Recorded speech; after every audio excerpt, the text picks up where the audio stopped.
IRDC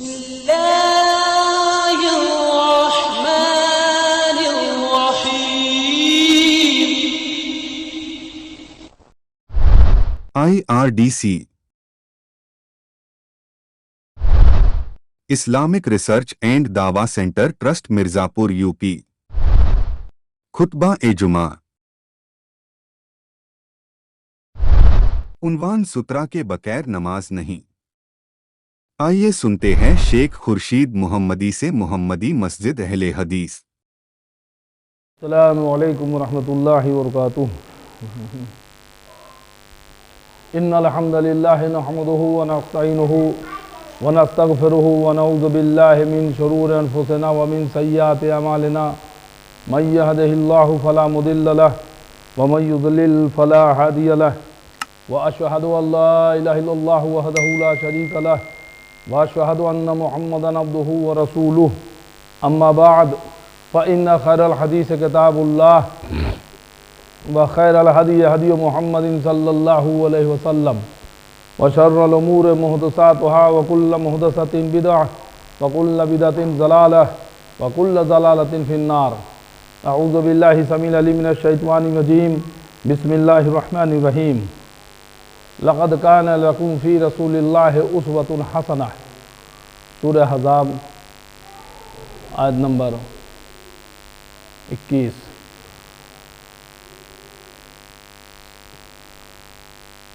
Sallu कमा रअयतुमूनी उसल्ली।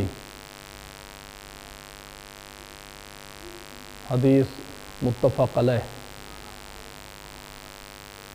सारी तारीफ़ें, हम्द व सना, किब्रियाई, बड़ाई, प्रशंसा उस अल्लाह रब्बुल आलमीन के लिए लायक व ज़ेबा है जिसने ज़मीन व आसमान सारी कायनात को पैदा किया और बाद उसके बेशबहा दरूद व सलाम हो उस नाम नामी इसमें गिरामी अहमद मुजतबा मोहम्मद मुस्तफ़ा सल्लल्लाहु ताला अलैहि वसल्लम पर, जिन्हें हमारी हिदायत और रहनुमाई के लिए भेजा गया।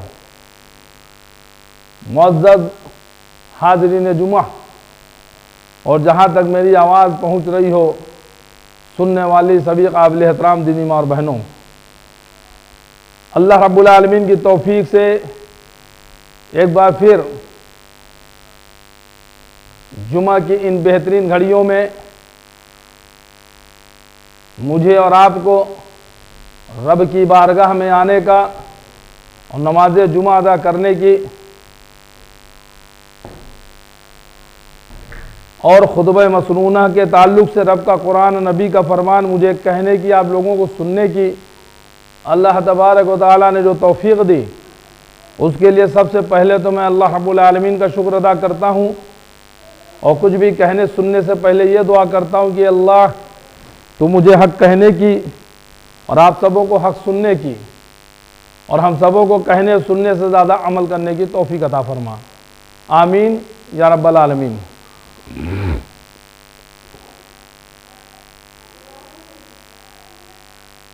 आज बतारीख 28 जनवरी सन 2022 बरोज़ जुमा मोहम्मदी मस्जिद अहले हदीस मिर्ज़ापुर यूपी अल हिंद की इस मस्जिद में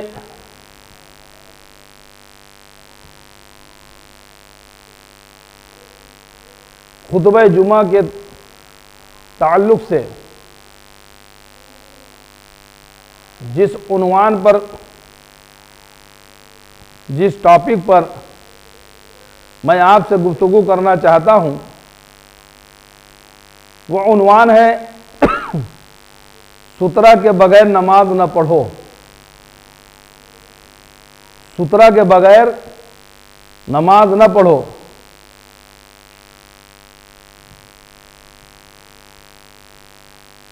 मेरे भाई, ये एक ऐसा मसला है कि इसके ताल्लुक़ से बहुत से लोगों को मालूम ही नहीं है कि सुतरा क्या चीज़ होता है या सुतरा कहते किसको है। तो जब सुतरा का नाम भी नहीं मालूम, सुतरा कहते किसको ये भी नहीं मालूम, तो उसकी अहमियत या फर्जियत या मसनून या जो भी, वो क्या उनको पता चलेगा। और अल्लाह रहम फरमाए हमारे खुतबा पर, उलमा पर, कि वो भी इस मौजू पर बड़े खामोश खामोश से नजर आते हैं, इल्ला माशा अल्लाह। इसलिए मैंने सोचा कि इस मौजू की वजाहत भले ही इख्तिसार के साथ हो, लेकिन होना चाहिए। हालांकि इसके ताल्लुक से अल्हम्दुलिल्लाह किताबें भी लिखी गई हैं और हमारे इस्लामिक रिसर्च एंड दावा सेंटर की जानिब से इश्तहार भी निकाला गया, लोगों को बताया भी गया है। लेकिन आज मैंने खुसूसी तौर से इस मौजू का इंतखाब किया कि ताकि जुमा के खुतबे के ज़रिए इस मौजू की वजाहत की जाए, इसके बारे में लोगों को बताया जाए, ताकि लोग इसकी अहमियत को समझें, जानें और अपनी नमाजों की इस्लाह करें, दुरुस्त करें। मेरे भाई, सुतरा जो है उस चीज को कहते हैं जो नमाजी अपने सामने आड़ के तौर पर रख लेता है, या सामने जिस जगह नमाज पढ़ी जा रही हो, अगर कोई दीवार हो, कोई पिलर हो या कोई भी चीज हो, तो उसकी आड़ में वो नमाज पढ़े, उसको सुतरा कहा जाता है। सुतरे के ताल्लुक से आप ये जानते चलें कि अभी मैंने आपके सामने खुतबे मसनूना के बाद कुरान मजीद के सूरह अहज़ाब की आयत नंबर 21 की तलावत की, और न जाने कितनी बार मैं उसको बारे में पढ़ चुका हूं, आपको बता भी चुका हूं कि लक़द काना लकुम फ़ी रसूलिल्लाहि उस्वतुन हसना। अल्लाह रब्बुल आलमीन ने इरशाद फरमाया कि बेशक रसूलुल्लाह सल्लल्लाहु अलैहि वसल्लम की ज़ात में तुम्हारे लिए बेहतरीन नमूना है। अल्लाह के नबी मोहम्मद रसूलुल्लाह सल्लल्लाहु अलैहि वसल्लम वो तमाम इंसानियत के लिए एक मॉडल हैं, आदर्श हैं, नमूना हैं। उनसे हमें सारी चीजें सीखना है, जानना है। दूसरी चीज, सही बुखारी और सही मुस्लिम मुत्तफक अलैह हदीस मशहूर और मारूफ है, सल्लू कमा रअयतुमूनी उसल्ली। अल्लाह के रसूल सल्लल्लाहु अलैहि वसल्लम ने फरमाया कि नमाज ऐसे पढ़ो जैसे मुझे पढ़ते हुए देखा है। तो लिहाजा नमाज के एक एक अरकान वो हमें प्यारे नबी मोहम्मद रसूलुल्लाह सल्लल्लाहु अलैहि वसल्लम को, जिसे अल्लाह रब्बुल आलमीन ने हमारे और आपके लिए, सभी के लिए नमूना बनाया है, मिसाल बनाई है, मॉडल बनाया है, उनको देखना होगा कि उन्होंने इस ताल्लुक से हमें और आपको क्या नसीहत फरमाई है, क्या हुक्म दिया है। तो आइए अहादीस के हवालों से आपके सामने मैं आज इस मौजू को रखने की कोशिश करता हूं इंशाअल्लाह। जो कि मौजू है कि सुतरा के बगैर नमाज न पढ़ो। प्यारे नबी मोहम्मद रसूलुल्लाह सल्लल्लाहु अलैहि वसल्लम सुतरा, जब नमाज के लिए खड़े होते, नमाज के लिए जब पढ़ने के लिए खड़े होते, तो आप सल्लल्लाहु अलैहि वसल्लम के और सुतरे के मतलब वो इतना करीब होते, चाहे कोई दीवार हो या खंबा हो या कोई आड़ हो, इतना उसके करीब होते कि उनसे और उस सुतरे से 3 हाथ का फासला रह जाता, यानी 3 हाथ की दूरी पे रहते। यह हदीस सही बुखारी की हदीस है, हदीस नंबर 480।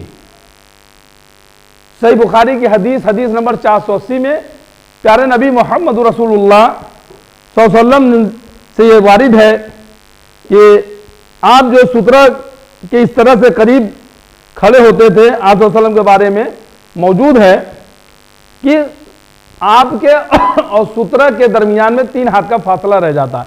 यानी हम जहां खड़े हैं तो हमारे कदम जहां पे पांव का आगे का उंगली रख लें, पंजा, तो यहां से रख करके 3 हाथ की दूरी, हाथ यहां तक नहीं करने का, हाथ ये है, यहां से 3 हाथ की दूरी नाप लें।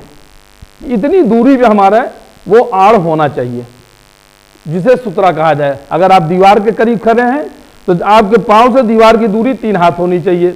अगर आप कोई चीज सामने रखे हैं या खंबा है तो आपके पांव से और वहां की दूरी 3 हाथ की होनी चाहिए। और दूसरी चीज कि सजदा की जगह, जहां पे सजदा आप करेंगे तो सजदा की जगह और दीवार या सुतरा कुछ भी हो, सुतरा हो, दीवार हो, खंबा हो, जो भी, उसके दरमियान एक बकरी के गुजर जाने की जगह बाकी रहती थी। अल्लाह के नबी सल्लल्लाहु अलैहि वसल्लम जब पढ़ते थे तो ऐसा होता था। सही बुखारी हदीस नंबर 470, हदीस नंबर 470 में आपको मिलेगा। यानी इससे यह पता चला कि जब नमाज के लिए आप प्यारे नबी मोहम्मद रसूलुल्लाह सल्लल्लाहु अलैहि वसल्लम जब खड़े होते तो सुतरा से 3 हाथ की दूरी होती थी और सजदा के सुतरा के बीच में इतना जगह होता था कि उसमें से एक बकरी गुजर जाए। चलिए और आगे देखते हैं। अल्लाह के नबी सल्लल्लाहु अलैहि वसल्लम फरमाते कि सुतरा के बगैर नमाज ना पढ़ो और न किसी को अपने सामने से गुजरने दो। सुतरा के बगैर नमाज ना पढ़ो और न किसी को अपने सामने से गुजरने दो, और अगर वो न माने तो उससे भिड़ जाओ क्योंकि उसके साथ शैतान है। सही इब्न खुज़ैमा जिल्द नंबर 1 हदीस नंबर 800। सही इब्न खुज़ैमा जिल्द नंबर 1 हदीस नंबर 800। आप उठा के देख लें, हवाला मिला ले, नहीं मिले हमसे राब्ता करें। आपके सामने मैं हदीस लेकर आपकी खिदमत में हाजिर हूं, इंशाअल्लाह आपको मैं हवाला भी दे सकता हूं। तो प्यारे नबी मोहम्मद रसूलुल्लाह सल्लल्लाहु अलैहि वसल्लम का ये हुक्म है। आपने फरमाया कि सुतरा के बगैर नमाज न पढ़ो, और जब नबी ने हुक्म कर दिया कि इसके बगैर न पढ़ो तो फिर उसके बगैर नहीं पढ़ने का। अब चाहे मस्जिद छोटी हो, चाहे मस्जिद बड़ी हो, चाहे कम लोग हो, चाहे ज्यादा लोग हो, जैसे भी हो, लेकिन सुतरा आपको जरूरी है। नबी सल्लल्लाहु अलैहि वसल्लम के इस हुक्म के मुताबिक आप समझ लें कि सुतरा के बगैर नमाज न पढ़ो और न किसी को अपने आगे से गुजरने दो। अगर आप नमाज हाथ बांध के पढ़ रहे हैं, कोई बच्चा हो, बड़ा हो, कोई जल्दी से कोई भागने की कोशिश करे जाने की, तो हाथ से रोक दो, उसे हाथ लगा के रोक देने का, उसे रोको। अगर वो नहीं रुक सकता है तो वो अगर जबरदस्ती करे तो उससे भिड़ जाओ। भिड़ने का मतलब नहीं कि नमाज तोड़ के पटकी पटका करने लगे, उसको ये भिड़ने का मतलब ये कि उसको थोड़ा ताकत से रोकें, ऐसे हाथ लगा दें, रोक दें, किनारे कर दें उससे, यानी कि भिड़ जाने का, क्योंकि उसके साथ में शैतान है, उसके साथ में शैतान। नमाजी के आगे से कभी नहीं गुजरने का, कभी नहीं गुजरने का। इंसान को अगर पता चल जाए उसका कितना बड़ा गुनाह है तो जिंदगी भर वही खड़ा रह जाएगा, लेकिन आगे नहीं जाएगा इंशाअल्लाह। आप सल्लल्लाहु अलैहि वसल्लम आगे फरमाते थे कि जब कोई सुतरा रखकर नमाज पढ़े तो उससे करीब रहे ताकि शैतान उसकी नमाज को बर्बाद न कर दे। अबू दाऊद की हदीस, हदीस नंबर 695। अबू दाऊद हदीस नंबर 695 में आप सल्लल्लाहु अलैहि वसल्लम ने फरमाया कि सुतरा रखकर नमाज जब पढ़े तो उससे करीब रहे, यानी वही 3 हाथ की दूरी पे रहे, ठीक है, ताकि शैतान उसकी नमाज को बर्बाद न कर सके। और बसा औकात मस्जिद के खंबे के पास नमाज पढ़ने की कोशिश करते थे। सही बुखारी हदीस नंबर 476, हदीस नंबर 476। तो प्यारे नबी मोहम्मद रसूलुल्लाह सल्लल्लाहु अलैहि वसल्लम जब नमाज पढ़ते थे तो आपका मामला होता है कि खंबे के पास नमाज पढ़ने की कोशिश करते थे। मैदान में जहां कोई चीज बतौर सुतरा के न होती, वहां जब भी आप नमाज पढ़ते तो अपने सामने नेजा गाड़ लिया करते और फिर उसी की तरफ रुक करके नमाज पढ़ते, और लोग आपके पीछे सफ बस्ता होते। कभी आप अगर मान लीजिए सफर में हैं तो नबी सल्लल्लाहु अलैहि वसल्लम का मामूल ये होता कि सफर में हैं और खुले मैदान में नमाज का वक्त हो गया, खुले मैदान में नमाज पढ़ रहे हैं, तो आप सल्लल्लाहु अलैहि वसल्लम आगे खड़े हो जाते और आप अपने सामने नेजा वगैरह है, हथियार होता है तलवार की तरह, जैसे कोई चाकू लंबा, तो नेजा उसको आगे गाड़ देते और उसकी आड़ में आप सल्लल्लाहु अलैहि वसल्लम खड़े हो जाते और पीछे से सहाबा जो है वो सब बांध के खड़े हो जाते थे। तो इमाम का सुतरा वो मुक्तदी का भी सुतरा होता है। इमाम के आगे का सुतरा है, तब मुक्तदी को अपने आगे सुतरा लगाने की जरूरत नहीं है। वहां पे अगर किसी को कोई जरूरत पड़े मुक्तदी के बीच से गुजर जाए तो उससे कोई हर्ज नहीं, उससे नमाज बातिल नहीं होती। हाँ, इमाम के आगे से नहीं गुजरने का। सुतरा जैसे ये खड़ा है सुतरा, इसके बाद बाहर से आ जा सकते हैं, अंदर से नहीं जा सकते। तो आप सल्लल्लाहु अलैहि वसल्लम का मामूल ये रहता कि जब खुले मैदान में होते और पीछे सहाबा कराम सब बांधते, जमात होती, चाहे वो सफर में होते या कभी मान लीजिए ईदैन की नमाज हो, ईद की बकरीद की नमाज हो, खुले में हो रही है तो सामने क्या है तो कोई चीज रखने है, तो आप सल्लल्लाहु अलैहि वसल्लम नेजा गाड़ लेते थे और आपके पीछे सब सहाबा पढ़ते। सही बुखारी हदीस नंबर 468 468 और अबू दाऊद हदीस नंबर 687, अबू दाऊद की हदीस नंबर 687 और बुखारी की हो गई 687 और इब्न माजा में भी ये हदीस नंबर 941 में मौजूद है। और कभी अपनी ऊंटनी को अर्ज में सामने खड़ा करके उसकी तरफ रुक करके नमाज पढ़ते। सही बुखारी हदीस नंबर 481 481।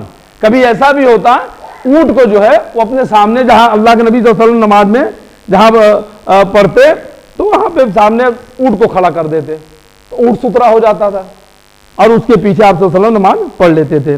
यह सूरत हाल ऊंट के बालों में नमाज पढ़ने से मुख्तलिफ है, इसलिए कि आपने वहां नमाज पढ़ने से मना फरमाया है। जी हाँ, सही इब्न खुज़ैमा हदीस नंबर 795, हदीस नंबर 795 में कि ऊंट के बाड़े में नमाज नहीं पढ़ सकते आप। जहां ऊंट बांधे जाते हैं, ऊंट का जो अस्तबल बाड़ा जो भी कहिए, वहां पर आप नमाज नहीं पढ़ सकते, वहां पर नमाज पढ़ना मना है। तो ऊंट के बाड़े में नहीं। हाँ, ऊंट का अगर सफर में है तो पहले यही सवारी होती, तो ऊंट है, घोड़ा है वगैरह, तो ऊंट को जो है वो सामने खड़ा करके पीछे नमाज पढ़ लेते, वो सूत्रा बन जाता था। और कभी कजावा को सीधा रखकर उसकी पिछली लकड़ी की आड़ लेकर नमाज पढ़ते थे। तो ये सही बुखारी की हदीस नंबर 481 है और सही इब्न खुज़ैमा इसकी हदीस जो 192 है। हालांकि हदीस नंबर इसकी जिल्द नंबर 2 में है और हदीस नंबर 492 सही इब्न खुज़ैमा में और सही बुखारी की हदीस नंबर 481 में। तो आप सल्लल्लाहु अलैहि वसल्लम का क्या मामूल होता था कि कभी ऐसा होता कि खुले में आप नमाज पढ़ते तो कजावा नहीं होता, जो कि कह लीजिए ऊंट के ऊपर जो बांधा जाता था जिसे बैठने के लिए, जैसे होता लकड़ी की आड़ जो है, कजावा की लकड़ी का आड़ जो है उसको लेकर के नमाज पढ़ लिया करते। सामने जो है कजावा को लगा के उसकी आड़ में नमाज पढ़ लेते थे। यानी जब कोई अपने सामने कजावा की पिछली लकड़ी किसी कोई चीज रख ले तब नमाज पढ़े और फिर उस लकड़ी से पीछे गुजरने वाली चीजों की परवाह न करे।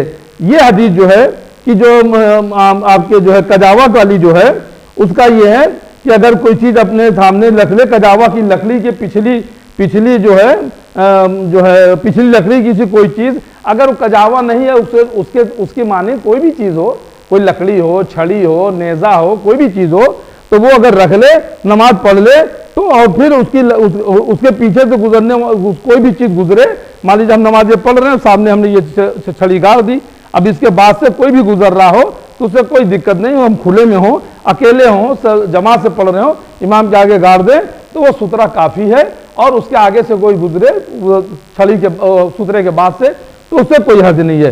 ये सही मुस्लिम और सही मुस्लिम का जो है अब नमाजी के सुतरा का बयान इस जो है चैप्टर में आप देखेंगे, सही मुस्लिम में आपको मिलेगा, है नमाजी के सुतरा के बयान में, सही मुस्लिम में। और अबू दाऊद में आप देखेंगे तो अबू दाऊद में आपको मिलेगा हदीस नंबर 685, अबू दाऊद में हदीस नंबर 685 में ये चीजें आपको मिलेंगी, दोनों की दोनों चीजें।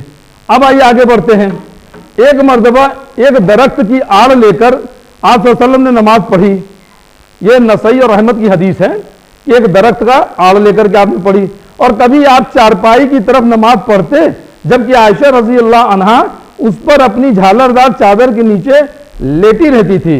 बुखारी की हदीस है, हदीस नंबर 482 में और सही मुस्लिम की कि नमाजी के सुतरा का बयान। तो इसमें यह है कि आयशा रज़ी अल्लाह ताला अन्हा चारपाई पर लेटी रहती, जैसे आप वसल्लम हुजरे में पढ़ रहे हो और चारपाई पर जो है झालरदार चादर में आयशा रज़ी अल्लाह ताला अन्हा लेटी होती थी और आप नमाज पढ़ लेते, तो वो सुतरा का काम कर। तो पता ये चला कि अगर कोई चारपाई हो, पलंग हो, कुछ ऐसा हो, तख्ता हो, उस पर कोई सोया भी हो, तो आप पीछे उसको भी सुतरा बना के नमाज पढ़ सकते हैं। आगे चलिए, अपने और सुतरा के दरमियान नबी सल्लल्लाहु अलैहि वसल्लम किसी चीज को गुजरने न देते थे। चुनांचे एक दफे ऐसा हुआ कि आप नमाज पढ़ रहे थे कि एक बकरी भागती हुई सामने से चली आ रही थी, तो जल्दी से आपने पहल करके अपने पेट को दीवार से लगा दिया और उसे आपके पीछे से गुजरना पड़ा। देखिए ये भी एक मसला समझ लीजिए, अगर कोई सुतरा आपके पास रखा है, अब कोई मान लीजिए बकरी, अब जानवर अब आ ही रहे, अब जानवर तो आप कहाँ कहाँ ऐसे करेंगे, रोकेंगे, हैं, पता चला तेजी में हो क्या, तो आप वसल्लम किए क्या, अब जैसे ये सुतरा है तो आप आगे बढ़ के अपना पेट इससे सटा दिए, यानी पीछे से वो निकल जाए। तो पता ये चला कि आप वसल्लम आगे बढ़ गए सुतरा से, ताकि आगे से उन्हें गुजरने पाए, पीछे से उसको रास्ता दे दिया। तो थोड़ी बहुत हरकत, इतना आगे पीछे बवक्त जरूरत नमाज में, इससे पता चला कि की जा सकती है। इसीलिए देखिए उलमा कराम भी एक बोलते नहीं, कभी आप मोबाइल रखे हैं और मोबाइल स्विच ऑफ करना भूल गए, अब मोबाइल बीच में अगर आप शुरू किए, अब वो आपको अगर वाइब्रेट रखे हैं तो लगी झुरझुरी लगने, अब आप हाथ बांधे हैं और ऐसे ऐसे करे जा रहे हैं, या उसमें करीब डिंग डांग कोई म्यूजिक बजने लगा, नहीं, तो आप जल्दी से मोबाइल को आप निकाल के उसको बंद करके रख सकते हैं। थोड़ी बहुत हरकत आप कर सकते हैं, ठीक है। ये अगर कभी आप वसल्लम नमाज पढ़ रहे हैं, आपको गालिबन कोई साहबी थे, वो आए और उल्टा आपके बाएं जानिब खड़े हो गए, अब तन्हा पढ़ रहे थे, तो आप वसल्लम ने हाथ पीछे किया और उनको खींच के अपने दाएं जानिब कर लिया। तो आप थोड़ी बहुत हरकत नमाज में कर सकते हैं। तो ये पता चला कि अगर सुतरा रखे हैं और आप वसल्लम जो है नमाज पढ़ रहे थे, बकरी भागती हुई आई और आप वसल्लम ने जो है उसके पीछे से जो है आगे जाके पेट को दीवार से लगा दिया, तो उसे उस बकरी को आप वसल्लम के पीछे से गुजरना पड़ा। ये सही इब्न खुज़ैमा की जिल्द 1 हदीस नंबर 827 है और अबू दाऊद की हदीस नंबर 708 है।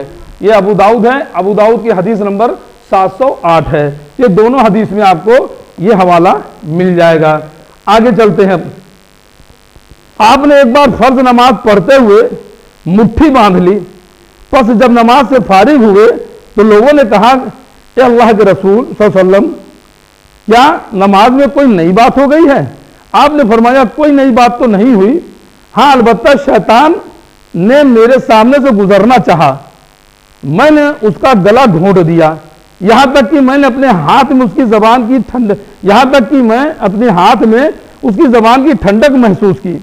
अल्लाह की कसम, मेरे भाई सुलेमान अगर मुझसे पहले दुआ न कर गए होते तो मस्जिद के किसी खंबे में बांध दिया जाता ताकि मदीने के बच्चे उसे देखते, बस जिसके लिए मुमकिन हो कि कोई उसके और किबला के दरमियान से न गुजरे तो वो ऐसा करे। ये अहमद दारकुतनी और तबरानी की हदीस है।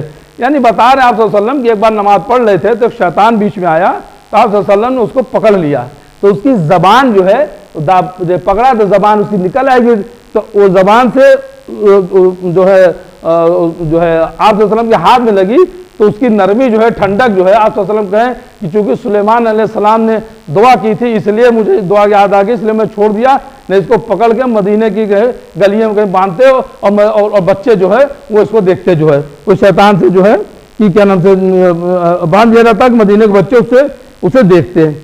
तो ये पता चलता, तो पता ही चला कि नमाज में जब भी अगर आगे से कोई आए गुजरे तो आप समझ लें कि उसके साथ शैतान है, चाहे वो कहे हमको नहीं पता था, हमको नहीं मालूम, कोई बच्चा हो क्या हो, तो उसको जो लेके जा रहा हो तो साथ में शैतान, तो उसे हर हाल में रोकने की कोशिश करनी चाहिए। आप फरमाते थे जब कोई सुतरा की आड़ लेकर नमाज पढ़े फिर भी कोई उसके सामने से गुजरना चाहे, अब आप सुतरा रखे हों, आज के बहुत सी मस्जिदों में सुतरा नहीं होते हैं, तो सुतरा बनाना चाहिए, रखना चाहिए। वो आप जो है कोई बाल के बराबर पतला भी हो और मतलब एक हाथ का ऊंचा हो, इतना भी हो, तो आप उसको रख सकते हैं, वो लकड़ी के, लोहे के, किसी भी शक्ल में हो, तो उसको बना के आपको उसको रखें, जैसे कि हम लोगों ने यहाँ मस्जिद में बना रखा है, तो उसको आप सूत्रा को वो मतलब कि कह लीजिए रख करके और तभी नमाज पढ़ें। या कोई आदमी आपके सामने बैठा हो, आप उसके पीछे खड़े होकर नमाज पढ़ लें, वो आपका सूत्रा है। और अगर कोई बैठा है उसके पीछे कोई नमाज पढ़ रहे हैं तो उनको भी चाहिए कि उन्हें सोचे कि हम पढ़ चुके तो हम निकल के भाग जाएं। उनको रुको रहना चाहिए कि अगले का मैं सूत्रा हूँ, जब नमाज सलाम फेर ले तब मैं उठूँ। और कभी ऐसा भी ना हो, कभी बच्चे शरारत करते हैं, जल्दी देखे कोई बैठा उसी के पीछे जाके खड़े हो गए, अब वो सलाम फेरने वाले हैं और बेचारे फंस गए कहीं का, 2-4-5 मिनट गया। ऐसा भी नहीं, किसी को परेशान करने के लिए या सिर्फ अपना ही फायदा और अगले का नुकसान का ख्याल न करने के मतलब करें, ये चीज नहीं होनी चाहिए। आगे चलिए, आप फरमाते थे कि जब कोई सूत्रा की आड़ लेकर नमाज पढ़े फिर भी कोई उसके सामने से गुजरना चाहे तो उसका गला पकड़कर उसे धक्का दे और जहां तक हो सके उसे रोके। एक रिवाज में है कि वो उसे 2 बार रोके, अगर इसके बाद भी न माने तो उससे भिड़ जाए, इसलिए कि वो शैतान ही है। सही बुखारी हदीस नंबर 483, सही बुखारी की हदीस नंबर 483, सही इब्ने खुज़ैमा में हदीस नंबर 819 और मुस्लिम की हदीस में नमाजी के सूत्रा का बयान, ये तीनों हदीस के अंदर इसके बारे में आपको मिलेगा इंशाअल्लाह। चलिए आगे बढ़ते हैं। और फरमाते थे कि नमाजी के सामने से गुजरने वाला अगर जानता कि उसका इस पर कितना गुनाह है होगा तो उसका 40 तक रुका रहना उसके हक में नमाजी के सामने से गुजरने से बेहतर होता।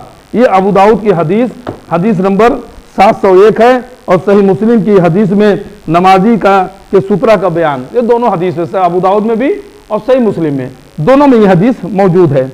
आप सल्लल्लाहु अलैहि वसल्लम फरमाते थे कि जब सामने कजावा की पिछली लकड़ी की सी कोई चीज न होती तो आदमी की नमाज को बालिगा औरत, गधा और काला कुत्ता बातिल कर देते हैं।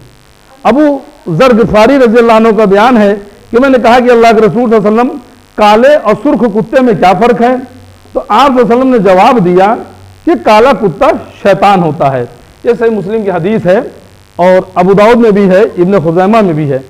तो पता ये चला कि अगर आप सूत्रा नहीं रखे हैं, अगर बगैर सूत्रे के नमाज पढ़ रहे हैं या आप नमाज कहीं पढ़ रहे हैं और आपके सूत्रे के अंदर से कि अगर गधा गुजर गया, काला कुत्ता गुजर गया तो इससे आपकी नमाज जो है बातिल हो जाती है, या औरत गुजर गई तो उससे भी नमाज आपकी बातिल हो जाती है।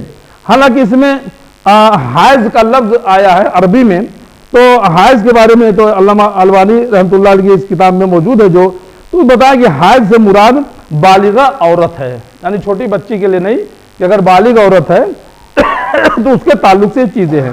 तो इन अहादीस की रोशनी में हमें और आपको जो चीजें पता चली तो वो क्या पता चली कि हम आप सल्लल्लाहु अलैहि वसल्लम जब भी नमाज पढ़ते, चाहे तन्हा पढ़ते, चाहे मस्जिद में, चाहे हुजरे में, चाहे सफर में, चाहे मैदान में, आप सूत्रा जरूर जो है इस्तेमाल करते थे और कहा कि सूत्रा के बगैर नमाज न पढ़ो।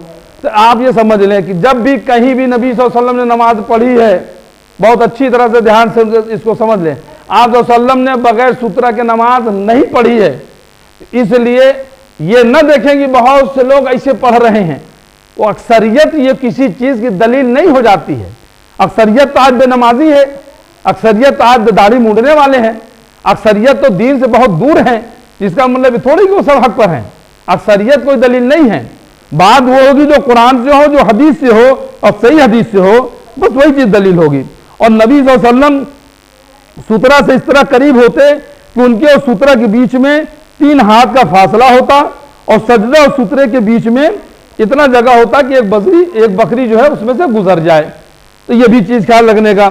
सूत्रा की ऊंचाई जो है वो कम से कम 1 हाथ का होना चाहिए, और चाहे वो पतला ही हो, बाल के बराबर पतला हो, उससे मतलब नहीं है कि कितना मोटा हो क्या, लेकिन ऊंचाई उसकी कम से कम 1 हाथ होना चाहिए। अब ये भी ना हो कि कोई वो छोटा सा मतलब कोई गिलास रख दे, कोई छोटा सा जग लेके रख दे, नहीं, कम से कम 1 हाथ की ऊंचाई होनी चाहिए। ये ख्याल रखने का। तो पता ये चला इन अहादीस की रोशनी में कि अल्लाह के नबी मोहम्मद रसूलुल्लाह सल्लल्लाहु अलैहि वसल्लम ने जब भी नमाज पढ़ी है तो सूत्रा जरूर इस्तेमाल किया, सूत्रा के बगैर नमाज नहीं पढ़ी। आप हुजरे में होते, आयशा रज़ियल्लाहु ताला अन्हा चारपाई पर सोई होती थी तो आप चारपाई को ही सुतरा बना के पढ़ लेते थे। आप नमाज मस्जिद में पढ़ते, खंबे के करीब हो जाते या दीवार के करीब हो जाते थे। आप अगर मैदान में होते, सफ़र में होते तो कहीं ऊँट को बीच में खड़ा कर लेते, कभी ऊँट के जो है या कभी कजावा जो है, कजावा की लकड़ी या जो है उस तरह से उसकी पिछली लकड़ी के मानिंद कोई चीज़ जैसे मतलब हो, उसको रख करके जो है कलीजे पढ़ ले, या ईदगाह में गए या कहीं भी हों तो पता ये चला कि आप सफ़र में हो, मुकीम हो, न मस्जिद में हो, घर में हो, ईदैन की नमाज के लिए ईदगाह में हो, कहीं भी हो तो सुतरा जो है हमें ज़रूर इस्तेमाल करना चाहिए।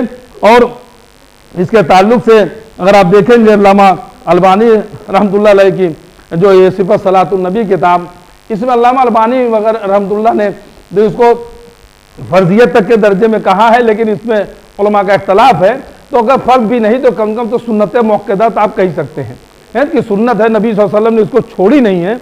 तो ये इस चीज़ को हमें और आपको भी लाजिम पकड़ना चाहिए और जब भी नमाज पढ़ें इस चीज़ का ख्याल रखें और ये याद रखें कि जो मस्जिद में बना के रखा है तो कभी लोग सोचते होंगे कि क्या है, ये लोग अपने सामने कोई बुत उत के जैसे कोई बुत रख के पूछते थे, ये लोग कोई बुत बना के इसको सजदा कर रहे हैं क्या, या क्या क्या तरह तरह की चीज़ें बातें या गुमान कर रहे हो, तो बदगुमानी से आप बचें और इसका मसला समझ लें कि इसको सुतरा कहा जाता है जो नमाजी अपने आगे रखता है ताकि उसके सामने से कोई गुजर ना सके, और अगर कोई सुतरा के अंदर से गुजरने की कोशिश करे तो आप उसे एक बार रोकें, दो बार रोकें, नहीं रुकता उससे आप भिड़ जाए, भिड़ने का मतलब सख्ती से रोकें, उसे ताकत से रोकें, लेकिन आगे से गुजरने न दे। और इंसान को अगर पता चल जाए कि इसका कितना बड़ा गुनाह है तो कहीं आता है कि 40 तक वहीं रहे, कहीं होता है कि जिंदगी भर रहे, बहरहाल मतलब वो आगे से गुजरने का जो है जरूरत नहीं करेगा। तो लिहाजा कभी भी नमाजी के आगे से नहीं गुजरना चाहिए।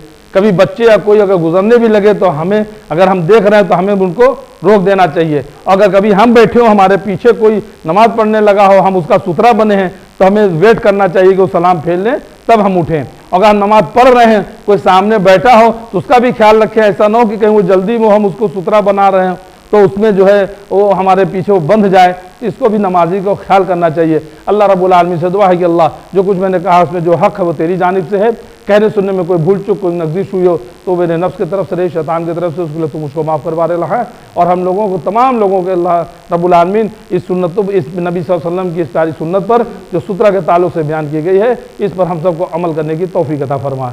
अल्लाह जो अब तक हम नहीं, जो हम में से जो लोग नहीं जानते थे और जो उन्होंने जाने हमसे जो भी कोताहियाँ, खामियाँ, गलतियाँ, भूल, गुनाह, नगजिश जो भी जैसे हुए हो, अल्लाह उस सबको माफ़ फरमा और हमारे आइंदा से हमें इस सुन्नत पर अमल करने की और तमाम दीनी भाई बहनों को इस पर अमल करने की तौफीक अता फरमा। आमीन या रब्बल आलमीन। अस्सलामु अलैकुम व रहमतुल्लाह।